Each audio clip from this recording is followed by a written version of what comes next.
This is the Horse Radio Network.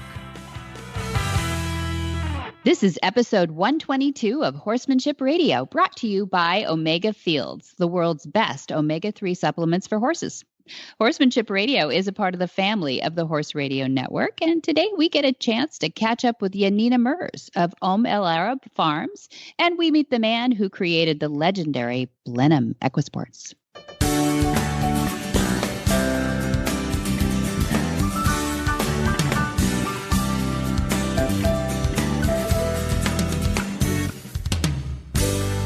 This is Debbie Laux, and you're listening to the Horsemanship Radio. Thanks for joining us. Horsemanship Radio airs on the 1st and the 15th of the month, and I have my producer, Jen, with me today. Hi, Jen.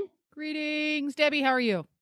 I am good. I'm glad to be back with you again. I was off trotting around the globe, but not very far, to Colorado. That's pretty far. You trotted to Colorado, and in my humble opinion, one of the most beautiful states in the country. It is. You've been there. That's right. Very briefly. But you rode. You got to ride there. Yes, I did. I got to ride with one of our listeners, Betty, and she let me ride one of her horses. And it's big sky country for a reason. Man, it's so pretty. So tell us where you went and why you went there, because we all want to be jealous. Well, the why. Oh, yeah. Okay. Yeah. I hope inspiring, because you should do this. Don't just be jealous. Do this. Okay.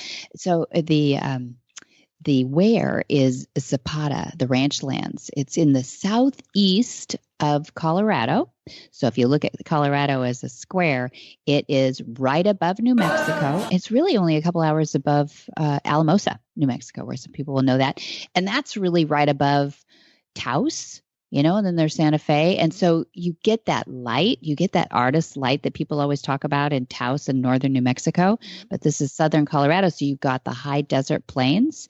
So there's your, geographic lesson right there where it is. But in terms of what it looks like for a horse person, for the rides, it is unbelievable. I mean, you can see forever and ever and ever, and you're looking across plains. And if you go up on a little rise, you see maybe 5, 6 herds of bison. Yeah, wild bison. Oh, and wild bison. They're not bison that they, I didn't know that. I don't know that there's a domesticated bison on Earth, but that's true. But they are. You may keep them in a pen, but they're not domesticated. Oh yeah, and in fact, the guides, we go out with a wrangler or 2 or 3 on each ride, and they'll just tell you the stories.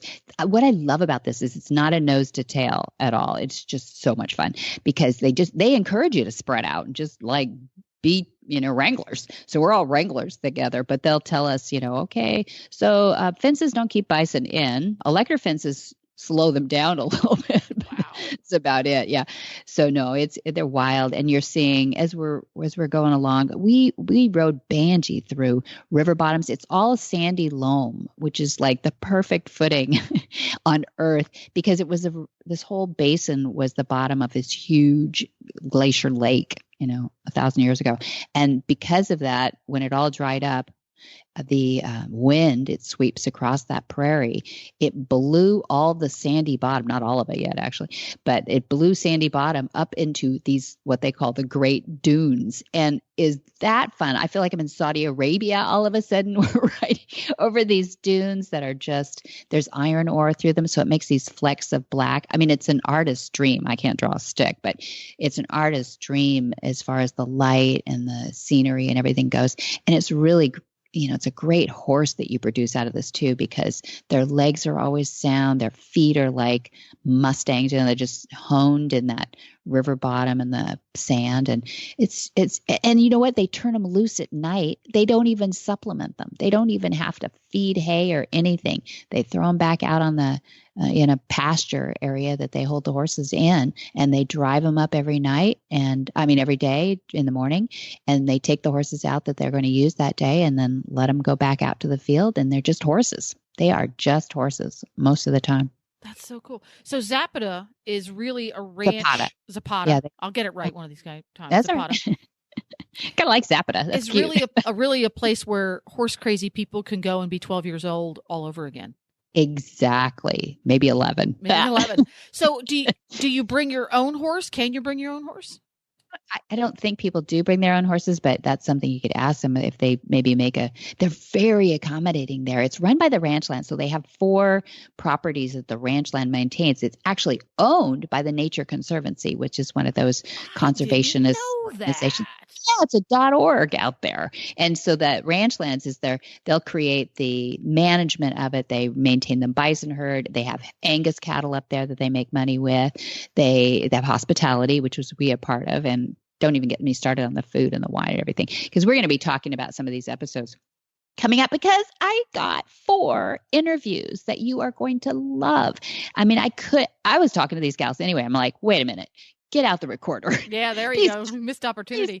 Yeah. Oh, yeah. No. And so I think our next 2 episodes after this one are going to be filled with the adventures that we were on in Zapata. It's Mosca, Colorado, if you're really looking for where it is on the map.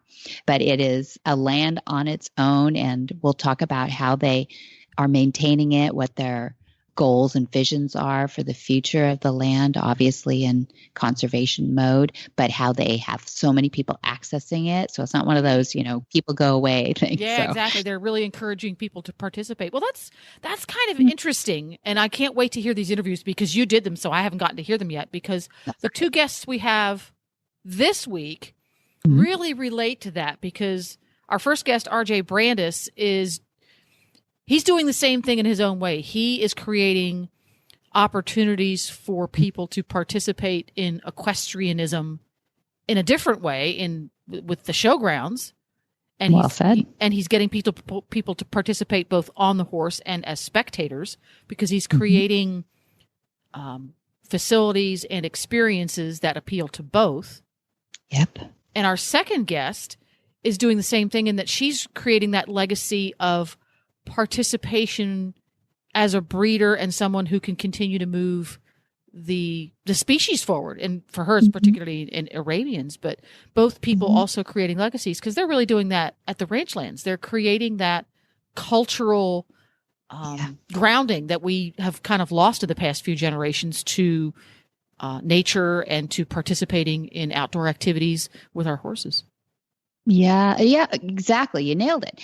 I just think that they're so inspiring, because you can hear their passion about what they're doing, and you can hear the generational legacy making that they've got in their hearts, and they've got the wherewithal to do it. These guys are sharp and trained and scientific about it. And it keeps horses in people's lives, bottom line. Yes. And for that, we stand for. Yes. And so you're going to love this chat that Debbie has with RJ, because he's a man who has been so incredibly successful in the business world, yet he's obviously so excited and so passionate about this equestrian project. He's kind of like a little kid again. It's really great to listen to.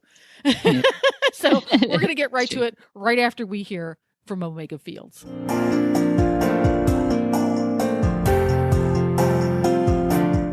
Hi, Joe Camp here to share about Omega Fields. Omega Fields exists to help you keep your first promise to the horses you love, to care for them well. Nutrition is the foundation of a healthy life and supports all the activity that brings you and your horse so much joy. Omega-3s from flax are the cornerstone of that foundation. So, coupled with the finest ingredients and their proprietary Pure Glean flax stabilization process, they created Omega Horse Complete, Omega Nibblers, low sugar and starch, Omega Antioxidant, and Proventum Probiotic soft treats. Thousands of horses are experiencing a vibrant life with the help of Omega Fields products, including all of ours, a part of helping you keep your promise to your friends. Nutrition for a healthy life isn't just their slogan, it's their purpose.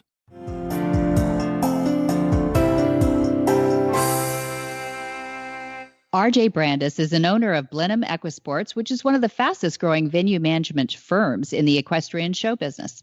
In 2000 and 2004, Mr. Brandis had the honor of hosting the Olympic trials for the U.S. Equestrian Show jumping team at his facility in San Juan Capistrano. Blenheim Equisports venues are ranked in the top 25 of all horse show facilities in North America. Mr. Brandis is currently focusing his efforts on development of Silver Lakes. It's Silver Lakes Park, 150 122-acre property in the city of Norco, Southern California. Some people know of that. Silver Lakes is now the largest youth soccer and entertainment venue in California. That's saying something. Mr. Brandis' vision is to include an indoor sports facility, a covered arena, and additional equestrian fields as well. Well, welcome, R.J. Brandis. I'm honored to have you on Horsemanship Radio. How are you? Very well, thank you. I'm so glad that we've been able to talk and meet. We've met recently, and I'm quite impressed with everything you've done and are doing. It's really fun. It's so encouraging what you're doing with the equestrian sports, and I would say public access to see these gorgeous and talented horses and riders. Is that what your goal was to do? Well, I've always been involved in horses. I started out in Connecticut. I started riding at about 9 at Oxford, which is the holy grail of the East Coast in terms of hunter jumpers, and gave it up stupidly because I thought it was a girl sport. I should have stayed there because I could have been the rooster in the hen house. But I gave that up, and then later on, I met a beautiful girl and decided to start riding again. And then when I moved to Argentina in my late 20s, I learned to play polo. So it's been a real part of my passion in life, horses and animals. So to have the opportunity in California to build the Olympic trials in 2000 and get the Olympic Committee to agree to have the U.S. horse trials for the Olympics at Blenheim, a facility I built, was a great honor. And then to get it duplicated in 2004, when we had a really big U.S. trials there. We had about 3,000 or 4,000 people at the trials, and we had the Blue Angels, everybody flew over. So it was the last time that the United States held trials. Subsequently, George Morris, who was then chef de keep, went on to believe that the only way the team could really qualify or understand who their competition was to go against them in Europe. So really the last big trials in the United States were held at Blenheim Equisports and at Blenheim facilities in San Juan. Yeah, it's quite a facility too. It's beautiful. You've invited me there a couple of times now, and I must say thank you again. It's beautiful. It's an experience, and everybody should have that experience, one who loves horses. How did the leaping from horses to event facilities, do you do everything that grand? I mean, that was a huge leap to create the greatest facilities that we have in the U.S. to perform in. Why did the event facilities become important to you? Well, first of all, I built a farm called Blenheim Farms. At the time, there was a facility that was quite famous called the Oaks, and Joan Irvine Smith started that. And Joan was my neighbor, and we together partnered up to do the 2004 trials. She's been a serious player in the equestrian, particularly in the hunter jumper world, for the last 40 or 50 years. Both here and in Virginia, because she has a place in Virginia. Mm-hmm. So it was a natural. We built out the facility. Our two properties were contiguous to what was called then the polo fields, and then we took it where I bought into a horse show operation, and I think we ended up with 20 A or AA horse shows, and I think about 18 to 20,000 horses a year go to those horse shows. Mm. Or did in their peak. So I'm no longer involved in that one, because when I went on to decide to build Silver Lakes, which is in Norco, which is in Horsetown, USA, there was a conflict for me to have a facility in San Juan and build another facility in Norco. So my children are involved. Melissa, my daughter, are the runners and owners of that facility with Robert Ridland, who was my partner and still is my partner, or was my partner, and he's now the chef to keep the Olympic teams in the United States. That's what he does most of the time. The rest of the time, he manages what I think it's certainly one of the best facilities west of the Rockies. You have a couple of really good facilities in the United States now. You have Tryon, where the wedge was there, WAG was there recently, and you have obviously Kentucky, and then you have Florida, which is the 9,000-pound elephant.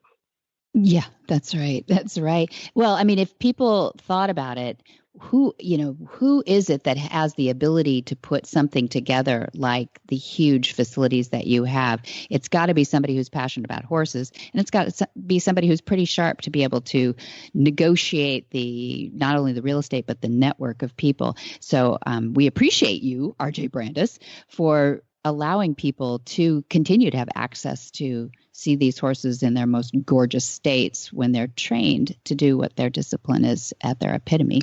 And tell us a little bit about Melissa. I got to meet Melissa out there. I know she's running these things too. Was she the daughter that you ended up buying so many horses for? Oh, no. Okay. There's another. I have 4 daughters. Okay. And Melissa's the eldest, and the youngest was Catherine Charlotte Brandis, and That's right. she started riding at 9, and she went through at Blenheim Farms through the whole system and was in the Young Riders and was silver medal in the Young Riders, and I think she was number 2 or 3 in the National Horse Show. So she had a pretty serious junior equestrian career. We went through 57 horses to get her there. You have to be well mounted in this sport. It's not about just you; it's about you and your pal, the horse. Right. And Got a partner. And if he doesn't want to jump him, you're not going to do him, I assure you. But I just have to say one thing to you, Debbie, and that's that if I've been impressed by any other location in the horse world, I think what your father's done at Flag Up Farms. Oh, that's And nice. obviously Adrian's a big advocate of what it is. And she's already trying to convince me to buy our 4th house. We have one in Dublin, one in Aspen, and now she thinks we should have one up there too. Oh, So you've done me a real disfavor here to get back into the horse world. And Adrian's horse has been up there for quite a while, and Miguel's done just an amazing job on our Frisian. So I have to thank you for that.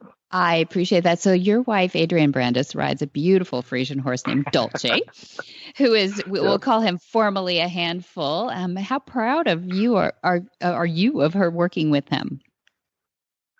Well, I had a little intrepidation because, I think when you start riding seriously at 60, and she just had her 60th birthday, as you know, right. you were very there. Publicly, so it's okay.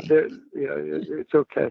I had some pretty bad falls, but I was in my 30s playing polo because I lived in Argentina and played polo, and that's the center of the world for polo. It is. I had 2 times I was in Palermo, which I thought I'd gone to heaven. Of course, we lost the first game, so there's no problem because we weren't a very good team. No. But Adrian is a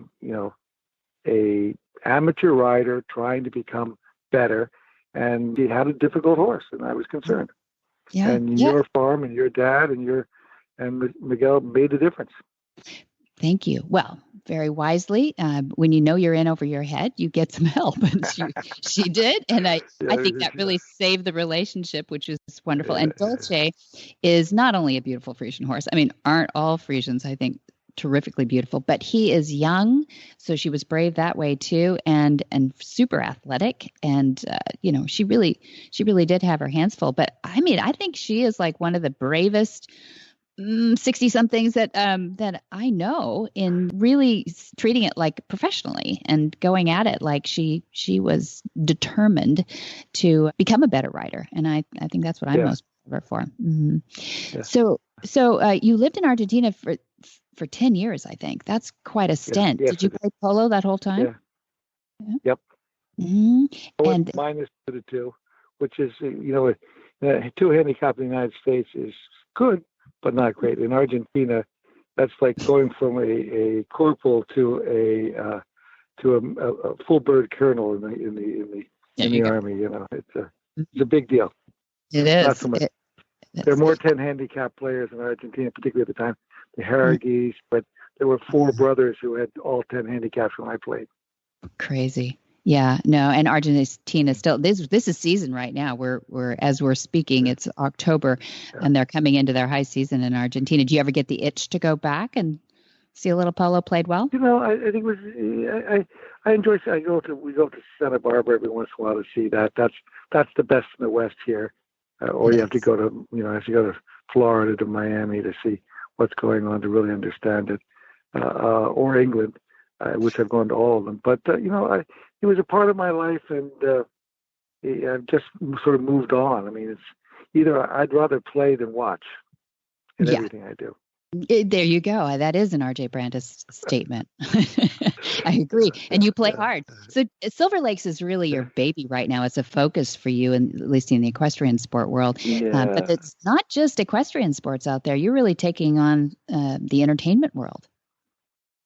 Well, it was a challenge because it really started out that I saw this piece of property, which I thought was iconic because my background really is finance, and I was in a pretty big finance company. And so when I saw the location on the 15 with at that time 122 acres, and it wasn't really something that was the best and highest use. Wasn't a soccer facility or sports facility. It was either a large shopping center with a Walmart in it, or 3,000 homes. So. And then the next thing I did was I got up in a chopper, which I always do when I go to a new market to understand the market. And I figured out that we were in the fastest growing market in 2006 in America. And today there's 1 million people within 7 miles of Silver Lakes. Wow. And in the next 10 years, there'll be 2,200,000. So, there are a few places in the world that I've been to that started out very modestly, like the Masters, and I've been there 4 times. It's Augusta, and I've been to England, as I'm sure you have, Debbie, to see tennis played, and the town started out with 6 tennis courts, and then it ended up the whole place, the whole hamlet there, turned into 40 courts, and I think Silver Lakes has a chance to be something special in the next 10 years. It's already the largest soccer youth facility west of the Rockies, and certainly in the high-density market of 23 million people, there are very few places you'd get 122 acres. And we believe it'll expand to about 225 acres. As you compare that to Disney, the proper part of Disney, with the additional 25 acres for the Star Wars portion, is 100 acres. Yeah. There you go. So this is a big piece of land for us to control for youth sports, and it was really about a legacy. I wanted to do something like your father, to leave for the future, and about 1,400,000 people there last year, about probably 1,600,000 to 1,700,000 this next year in 2019, and we'll top out around 2,200,000, which will make us about the 3rd largest attraction in Southern California. And it's really 3 business models. It's youth sports, equestrian. I'm building a new equestrian facility with a covered arena, not as large as yours, but 200 by 400.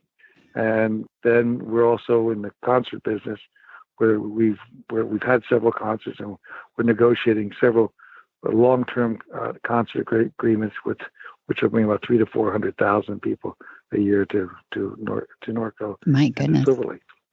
Yeah, and I love that it's near Norco. I mean, what do they call Norco? The horse capital of the U.S.? Horsetown, USA is called. Horsetown, USA? Horsetown, USA, yeah. There you go. It's perfect. And the McDonald's, you can ride up and right to the takeout window on your horse, and they've got hitching posts right in front of every little convenience store, and it is really fun. So it fits that equestrian. What's something that you'd like people to understand about your vision that matters most to you, RJ? Well, first of all, I want to talk about the partnership with Norco. It's been a fantastic partnership. They're a fantastic small town who decided to do something big, and we've had offers from 15 or 20 other counties and things to build another Silver Lakes. But this little town of 24,800 people got behind Silver Lakes, and we made it happen. And it's really about, Silver Lakes is a hub to all sorts of different communities, whether it's the riding community, whether it's the youth sports world, like lacrosse, rugby we're doing there, and obviously soccer is our major sport. We have a rather large catering business, and we have a very nice restaurant there. So it's a paradigm shift in how youth sports entertainment will be done in America. So I think you'll see more of them, whether I build them or not, someone else will. That's wonderful. Well, I hope you get your magic touch on all of them if we can, because it really does look like a delightful place for families to go. And it really is out in the middle of a kind of deserty part of Southern California that I think you're just turning into an oasis. It's a beautiful thought, and it's a beautiful beginning to a great idea. So I appreciate you coming on. I'd love to follow up with you, RJ, if we have, things that come up. Yeah. Anytime. Love it. Well, love thank it. you for Love taking your the time to talk. Yeah, thank you for being on Horsemanship Radio. Hi, Carol Herder here, president of Cavallo, home of the world's most trusted and popular hoof boots. One of the most interesting parts of what I do is the many horsey stories I get to hear. Most of them are really uplifting. Some are stories of challenges, and a few are downright sad. Recently, a wonderful woman took the time to approach us at a show to share a story about her horse who went down in quicksand. It started out as a really scary story. We were holding our breaths, waiting for the outcome, and it turned out wonderful. They winched the horse out relatively unscathed, albeit, a little traumatized, and everyone standing around were super amazed that he still had his Cavallo hoof boots on. Scary story with a good ending. Another testament to Cavallo. If you don't have a pair for your horse, it's time. Cavallos are easy to put on, easy to take off when you want to take them off, and they stay on. They stay on in all terrain. Cavallo, the world's most trusted hoof boots. Yanina Mers owns El Arab Farm in the picturesque San Ynez Valley in California. The name El Arab translates to mean mother of all Arabians in Arabic, and their breeding program began 40 years ago in the Black Forest in Germany before it moved to the San Ynez Valley. The El Arab breeding program is acclaimed as a world leader in producing world, international, and national champions. Well, welcome, Yanina Mers. Glad to have you back on Horsemanship Radio. How are you? I'm great. Thank you so much for inviting me back. I'm glad you're back, and I'm assuming you're in San Ynez Valley right now. Is that right? I am. I just got home from a trip to Germany where we were at a horse show called the All Nations Cup. But I've been back for a week, and it's so nice to be home. Oh, I'm glad you're home. I know you start turning inward at this time of the year. I know we don't have a lot of seasons in the San Ynez Valley, but it feels like a season's turning a little bit. Especially today. We have clouds, and it's very fall-like here today. It's nice. Oh, good. I'm glad you're cozy at home. Well, I got to do the interview with you, the first one, people can refer back to, at your beautiful farm, which was just amazing, in your tack room with all the trophies and the ribbons. And it was so historic, and it was wonderful for you to open up your farm like that too. And do you do that for other people, as far as, can people come and visit and see your horses if they have a purpose for being there? Absolutely. We have visitors all the time, sometimes daily. So as long as we have a little bit of a heads up, anybody can make an appointment and come. Very nice of you, because it is beautiful and it's quite an experience. So people should take you up on that. If they go to the San Ynez Valley to see horses, this is one of those stops you have to make. And there's a lot of great stops in the San Ynez Valley. There's so many disciplines across the valley anymore. It's just almost we moved there in '66, which dates me a little bit, but it tells you that there weren't that many horses really in the valley. But since then, it's been very cool to see the development. Wine and horses. How bad is that life, huh? Not bad at all. And we have almost 11 acres in vineyard here on the farm too. So do you really? Yeah. You do. You have 11. And your brother, that's right. Your brother is the agricultural side of the horses. Yes. Am I right? Yeah. Exactly. He has a vineyard management company, so he takes care of that, and then he grows some of our hay too. And then I take care of the horse part. It's a wonderful life, and it is a beautiful life out there. I'm so glad to have you back, because last time you mentioned that your experiences in life and that your family's generational legacy, which I appreciate, you were considering how to mentor others and keep the industry at the forefront of the way it's been, and build on it too. So tell me what you've been up to since we last spoke. So we've had 3 clinics here on the farm since we last talked. 2 confirmation clinics. So we kind of have an annual confirmation clinic that's I think it'll be the last weekend in July every year. And we have a wonderful friend named Cindy Reich, who is an Arabian horse judge, and she's a reproduction specialist. And she's just one of the most knowledgeable people I know. And she teaches the course here on the farm, and it's a 2-day event. And there's classroom work, but then we also go and actually judge a lot of the horses. And I think it's a really great experience for people to have the classroom education part, yet then be able to translate that to actually looking at horses in the flesh, because it's always a little different when you're looking at the actual horse rather than the drawing. And you're using your horses? Yeah, that sounds great. You're using your horses. We use our horses, and then sometimes we'll put, our horses are all kind of very similar in style. So sometimes we'll use some client horses too that are maybe different bloodlines and just look a little bit different, so that there's a little bit of everything in these in the class, in the quote unquote class that we're judging. But it's been really fun, and the feedback we've gotten from the guests that have attended has been really, really good, and it just ignites sort of even a little bit more of the passion for the Arabian horse. Who comes? Tell me. I mean, it's new, so or have you been doing this a long time? No, we've had 2 of them. So we did it in 2017 in July, and then again just this last July. And 2 years ago it was really fun. We had a lot of kids that came because there are youth judging teams throughout the country. So we had a youth judging team from Southern California come, and they were, so this last July they were at Youth Nationals actually competing, so they didn't come to our event. But the year before, I think it didn't coincide with Youth Nationals, so they were there. So anyway, we had a whole lot of kids that were, I think, between the ages of maybe 10 and 15. Nice. And they camped out at the farm, and I mean, it was amazing. And there were breeders that flew in from across the country. So it's sort of that, people that have been breeding horses for 40 years. And so it was like a full spectrum thing. It was for young people that are learning about horses to people that have been around in the industry for many, many years.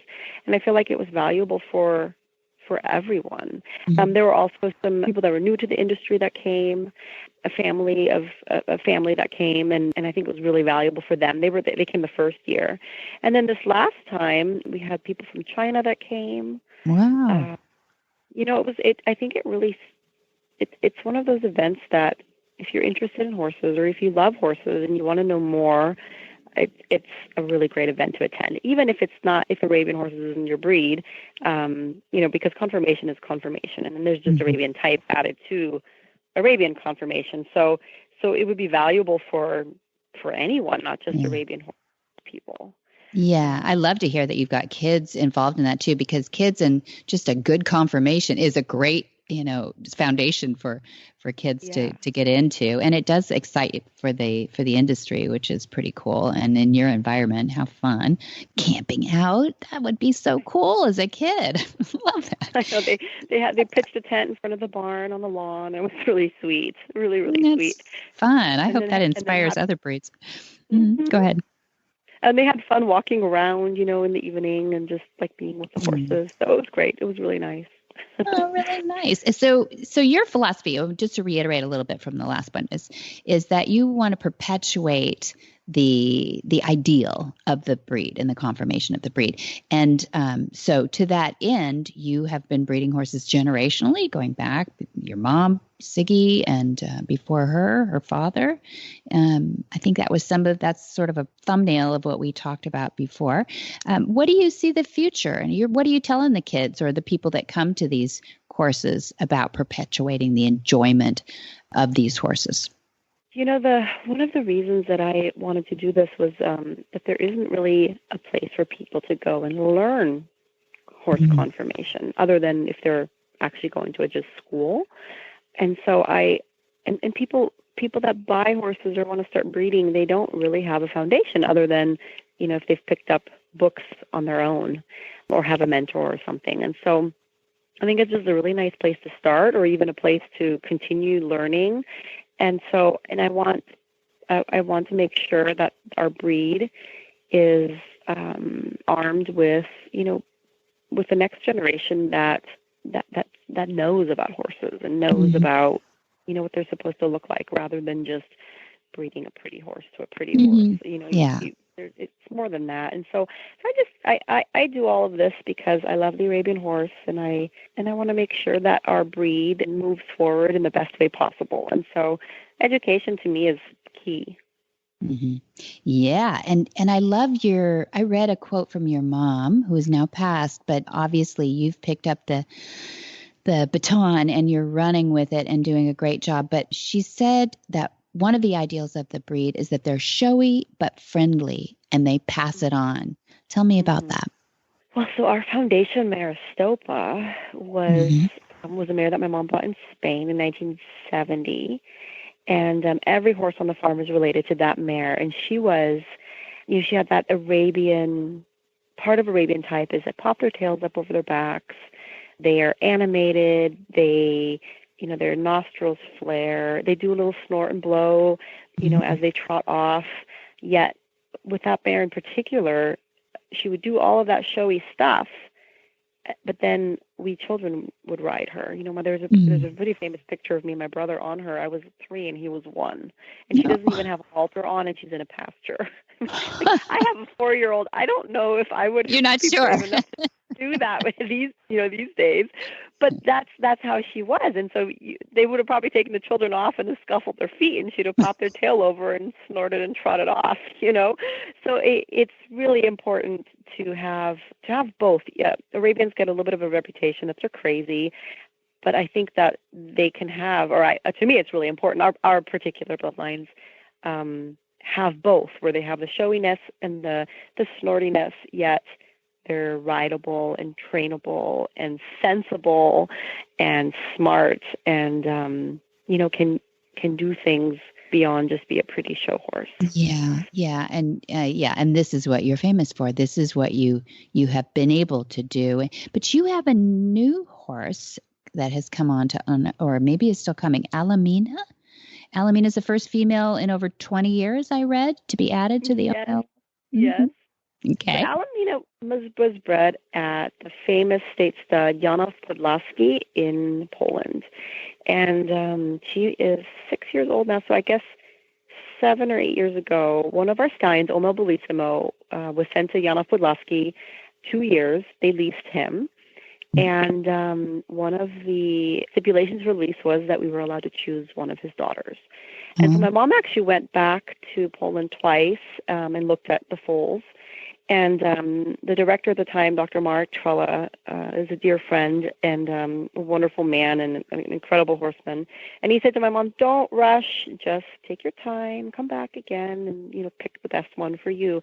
And so when Alamina was 2 years old, my mom went to Poland, and the Polish horses in particular are known for incredible movement, and so they trotted Alamina. They trotted all of the Bellissimo fillies and colts actually out for her in a straight line, and Alamina came out and just did this hesitation trot, alongside of her handler, and my mom fell in love with her and wanted to bring her to Omel Arab. And it was interesting because Dr. Trella had pick number 1 and pick number 2, and she had pick number 3, and so she kept her poker face and let him pick, and he picked 2 other fillies, and then she picked Alamina, and he told her afterwards that he knew that was going to be the filly that she would pick. And so Alamina traveled to the United States that fall, and she's had 3 foals for us now, and 3 fillies actually, and I am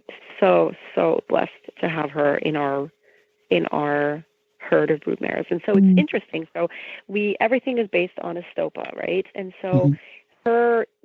And we do everything kind of by tail female lines. So Estopa is in the tail female line of almost all of our mares and many of our stallions as well. So Alamina brings a new tail female line into the herd because she's pure Polish on the female side, yet Omel Bellissimo is very line bred to Estopa. So although Alamina brings new blood, she's 5 times Estopa in her pedigree, which is really, really interesting. So she looks phenotypically very much like our horses. And And then when she moves, she brings another dimension of Polish. It's really cool. And so she has given us two fillies that are full sisters by our stallion Omel Alazim, and then she had a gorgeous filly this year by Omel Sanan, and I'm really pleased with them. They're pretty spectacular. Wow. You're doing amazing stuff. And you're a scientist too, just to listen to you talk about the pedigrees and breeding and everything too. I know that's part of the skill set that you bring to the industry too.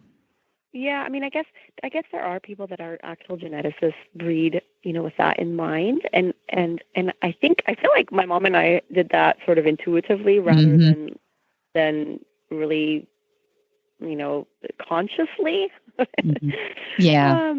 Yeah, but breeding it's interesting because it is science, but it is an art, and then there's a whole lot of sort of gut feeling and intuition that goes into it too. I remember what you said about Aphrodite, that when you were reaching for that ideal, it was not about what was on paper for their breeding. It was about the attitude that you were looking for, and that's where the art comes in, that mixes with science, that the really good breeder looks for. Yeah. And I love what you're doing, but I love your philosophy about priming for the future too. I just think that it takes you, Janina, and others in their disciplines or in their breeds to really make the world tick for horses in the future. And I want to encourage you, because I just think you're amazing for what you're doing. Do you think we could ever be Poland over here and Poland would be looking to us for the greatest horses? Or is that always going to be Mecca? Well, they do actually look to us, because us meaning us, the world, because they have been bringing in stallions mainly from that are not pure Polish, for the last, I guess maybe even 15 years now, maybe even a little longer. And their horses have become better for it. I mean, the purists will disagree because they want them to stay pure. But I feel like, them bringing Bellissimo over was them looking here to bring in something that they needed. So I think when they were bringing in Bellissimo, they were looking for a little length of leg and even more type, even more refinement.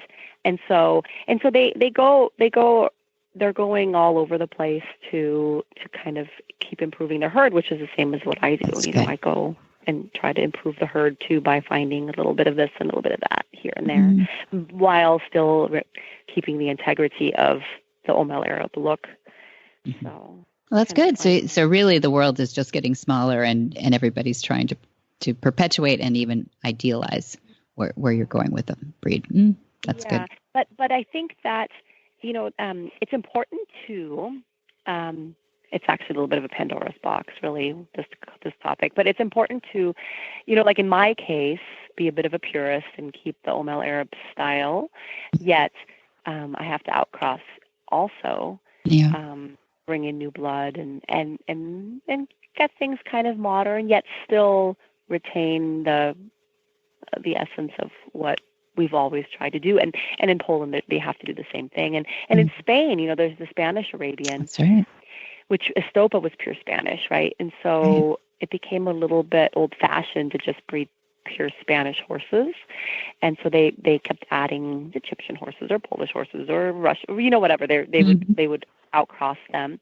And I'm told now that they're kind of going back to trying to breed pure Spanish horses, so that, because it's important for the Arabian breed to have something a little bit more within its lines, so that I can go to Spain, for example, find another horse to bring to this breeding program that is maybe pure Spanish. So we need to keep them somewhat pure, yet we need to outcross and modernize, yet we need to retain all that at the same time. So that's kind of the fine line. Yeah. Yeah. Does that make sense? Yep. Yes, it does make sense, of course. And you're thinking generationally, which I just love. Absolutely, and and you're young, Janina. You've got a huge career ahead of you in this. If you call it a career, I think probably you wouldn't. You'd probably just call it what you do. But I love what you do, and I think it's thank you. It's good for the breed and everything. And we'd love to have you over at Flags Up Farm sometimes too, to share a little bit about some cross pollination of what your philosophies are. I would love that. I actually haven't been. And the last time you invited me, I can't remember where I was going, but I was doing something. And, that's right. So please let me know again. I will. We'll find a fun thing to do over there and get together. Great. Well, thanks again. We've used your time again, I hope wisely, on Horsemanship Radio, and we love having you. So as news comes out, please let us know, and maybe we'll make some of our own. Sounds good. Thank you so much. It was my pleasure, and it's always fun to talk to you. Monty Roberts is proud to partner with the Right Horse Initiative, which seeks to help horses in transition by massively increasing horse adoption in the United States. The Right Horse understands that most horses will have multiple owners during their lifetime. Often, these horses find themselves in transition due to no fault of their own and can move into a second or third career with the right adopter. Adoption can be a great option when you're looking for a new horse. To help you find your perfect right horse, the Right Horse Initiative developed an innovative new website for adoptable horses called My Right Horse. On myrightsthorse.org, you can search hundreds of available horses by breed, discipline, age, and location. It's simple, user-friendly, and of course, mobile-friendly too. With a wide range of adoptable horses from all over the country, myrightsthorse.org can help you find the horse of your dreams. Visit myrightsthorse.org to find your next horse through adoption.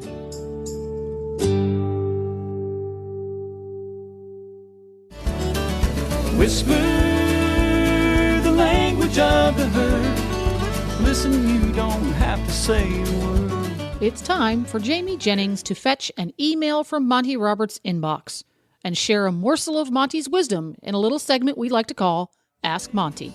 Leave this world a better place than mine. The magic in the language of the herd. Dear Monty, herbal remedies are a controversial issue. I've been doing some research about them and was wondering what you thought about these remedies, such as lavender oil, Bach flower remedies, rescue remedy, etc. Do they really work, or will they hurt my horse? Monty's answer. I have no evidence that herbal remedies have ever hurt a horse. I use rescue remedy for myself, and I have also used rescue remedy for horses too. I also use rescue cream and an assortment of Bach flower remedies.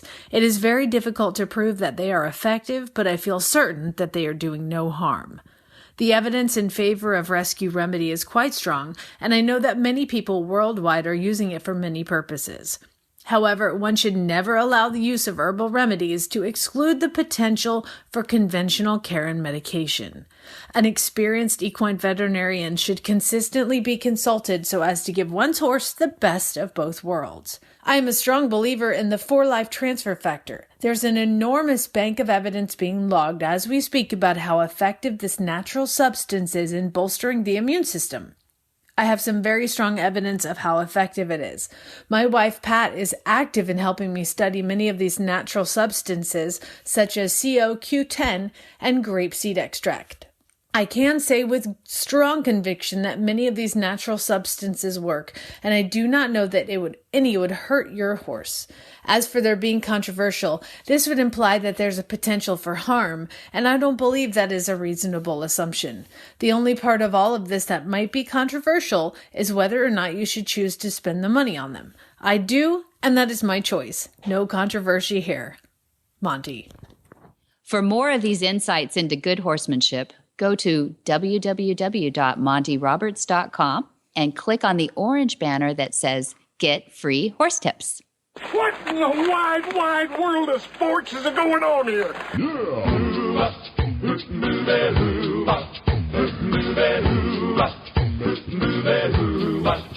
Where in the world is Monty Roberts? Monty is looking forward to meeting some new friends, two-legged and four-legged, in November 2nd, coming right up tomorrow, Monty Roberts' tour of Germany and its 15th anniversary in Fulda, Germany. Then November 10th, he will be in Nübelek, Germany. And then he hops over December 1 and 2 to Hungary, where he will be the Monty Roberts Join-Up Master Demonstration at the Budapest Horse Show in Hungary.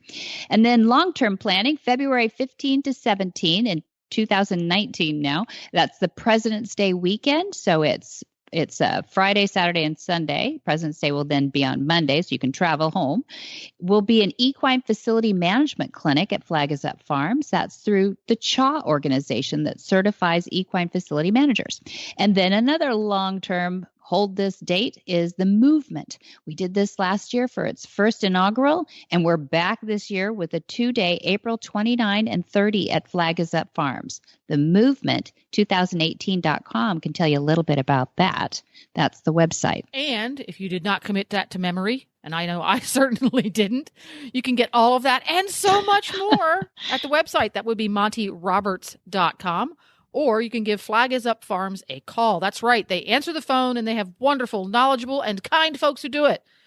The phone number there is 805-688-6288. And for details about today's show, go to horsemanshipradio.com, episode 122. And there you will find links, photos, and more information about our guests. And we love your feedback. It gives us ideas to do things on the shows, possible guests. If you just want to say you like us, that always helps stroke our egos. We appreciate that too. Yeah. Encouraging. Sure. Yes. Encouraging. And, you can do that on Facebook. Just look up Monty Roberts on Facebook. Look for the one with the little blue check mark. That's the official Monty Roberts page. You can also follow him on Twitter. It's Monty_Roberts. And if I remember right, on Instagram, it is also Monty_Roberts. Yeah. Yay. It is at Monty_Roberts. So you do better than I do. Yeah. Very good. Instagram. Thank you. I'm pushing that Instagram. Debbie it's is much very modern. nicer. She's an Instagram nut now. I don't even know how to get on Instagram. I don't think I know. I don't know. I'm such a loser. Oh, I'm just up in my game. Hashtag Jen Hebert. Get on. Hashtag old fashioned. That's me. and to listen to all of the shows on the Horse Radio Network, including Horsemanship Radio, get the Horse Radio Network app for your iPhone or your Android. It's free and easy to use. Just go to your app store and search Horse Radio Network. If you're geeky, and you've already done that, find some of your less than geeky, old-fashioned friends like me and help them download the app. Yeah. That's right. Exactly. But our sponsors, we want to thank them too, are very progressive, and they're already on the app. And that is Omega Fields, Cavallo Horse and Rider, MontyRobertsUniversity.com. And we have our PSA at this season for the Right Horse Initiative, the myrightHorse.org website. When you go to myrightHorse.org, make sure you have time to shop, because you'll go down the rabbit hole and you'll find all kinds of cute horses. I made that mistake the other day, and I was late for an appointment, because just warning. Okay. Oh, you got stuck on the horses. I know. It is really fun. And it's put together by a really crack team of people. So it's updated all the time, and it's very well vetted. So it's really cool. Yeah. And be sure to visit all the other great shows too on the Horse Radio Network at www.horseradionetwork.com. Until next time, have many happy horse hours.